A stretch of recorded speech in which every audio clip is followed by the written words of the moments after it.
نرخی بنزین لە بەرزبوونەوەی بەردەوامدایە.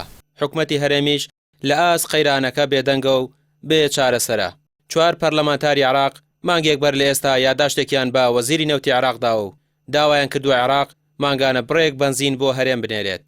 پێدەچێت لە سەرەتای هەفتەی ئایندەوە وەزیری نەوتی عێراق داواکاریەکەیان بخاتە بواری جێبەجێکردنەوە. بەو مەرجەی کاربەدەستانی هەرێم هاوشەوی ڕابردوو ڕێکرد نەبن لە گەیشتنی بنزین لە بەغداوە. ئێمە مانگێک زیاتر 50 ڕۆژ پێش ئێستا لە 29/6 نامەیەکمان ئاڕاستەی وەزیری نەوت کرد کە داوامان لێ کرد بوو ئەم پارێزگایە و شوێنەکانی دیکە پارێزگای هەڵەبجە، پارێزگای هەولێر، پارێزگای دۆک، هەر 4 پارێزگاکە چۆن بنزین ئەنێرێت بۆ پارێزگای کەرکووک و سەرجەم پارێزگاکانی تری عێراق کە لەوێ ئێستا ئیستیقرارێکی با بڵێن نرخ هەیە لە نێوان 450 و بنزینی محەسن کە بە گرانتر لەوە ئەفرۆشرێت بە هەمان شێوە بنێرێت بۆ پارێزگاکانی هەرێم.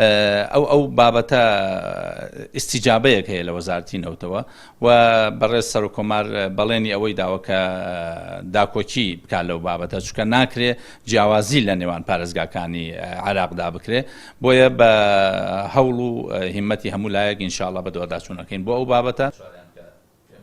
ئەو پەرلەمانتارانە داوایان کردووە لیترێک بنزین بکرێت با 500 دینار و کوالیتیەکەشی باش و گونجاو بێت، چونکە دەنگۆیەکەیە ئەو بنزینەی حکومەتی هەرێم پروپاگەندەی بۆ دەکات و هەر لیترێکی با 650 دینار دەداتەوە بە هاوڵاتیان.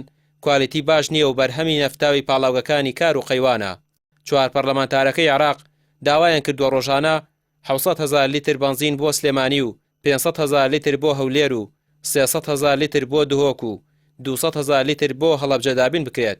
کۆی بنزینی داواکراویش 5 ملیۆن لیتر بنزینی ڕۆژانەیە بۆ هەرێمی کوردستان.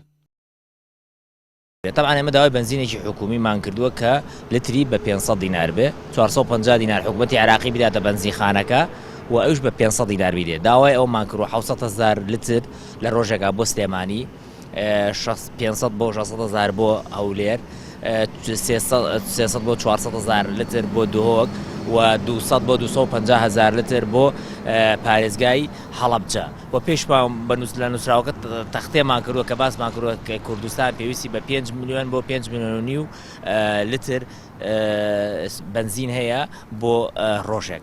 و کارمان لەگەڵ ئێمە لەگەڵ ئەوەین کە بە سعری حکومی بگاتە دەست هاوڵاتیان. سعری حکومیش ئەوەیە کە 500 دینار بێت. بە پلانێک کە گومان دەکرێت کۆمپانیا و قاچاقچیەکانی حیزبی لە پشت بێت، ماوەی 3 مانگە نرخی بنزین لە هەرێمی کوردستان بەرز دەکرێتەوە. بە جۆرێک هەر 3 ڕۆژ جارێک 25 بۆ 50 دینار دەخرێتە سەر نرخی لیترێک بنزین. ئێستا لیترێک بنزینی نۆرمال کراوە بە 850 دینار و بنزینی محەسەن 900 دینار و بنزینی سۆپەریش بە 975 دینار بۆ هەر لیترێک بە هاوڵاتیان دەفرۆشرێت. ڕامیار عوسمان، کەناڵی پەیام، سلێمانی.